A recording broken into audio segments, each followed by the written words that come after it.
Hoy, Maria Carmela. Makahoy, Maria Carmela ka. Mas matanda ka sa akin. Hoy, Shania, ate mo pa rin ako Ate, 2 taon na naman tanda mo sa akin. Kala mo naman napakalang agwat. Ano sabi mo? Gusto mo ba isumbong kita kay mama, ha? Di isumbong mo. Sino ba sa tingin mo ang papanigan ni mama sa atin? Di yung bunso niya, yung paborito niya, at yung mahal na mahal niya. Sobra ka na.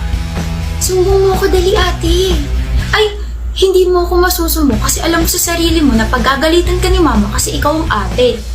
At dapat ikaw ang nagpapakumbaba sa bunso mong kapatid. Kawawa naman ang ate. Hindi na nga paborito. Ang laki pa ng responsibilidad. Nakala mo nakakatuwa ka? Napipikon ka na ba? Kung ayaw mo ikaw ang isumbong ko kay mama dahil sa pagkakating mo kahapon, pahiramin mo ako ng damit. Gusto ko yung paborito mong dress.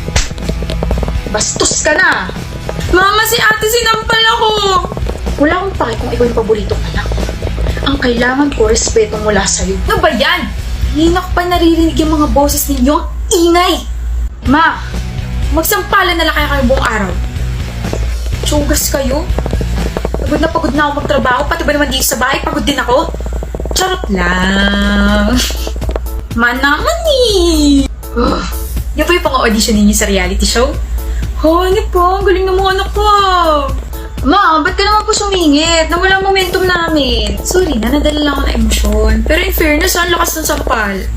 Lakasan mo pa MC anak para mas kapanipiniwala. Tapos ikaw naman siya, Naya. Itulak mo pagkatapos sabay iyak, ganon. Ma, ikaw naman yung director ng reality show. Di ba pwedeng ipasa mo na lang kami? Paghirapan ninyo, kayo talaga. Dali mag-practice ulit kayo at papanoorin ko. Promise, di na ako sisingit. O game ulit. Okay.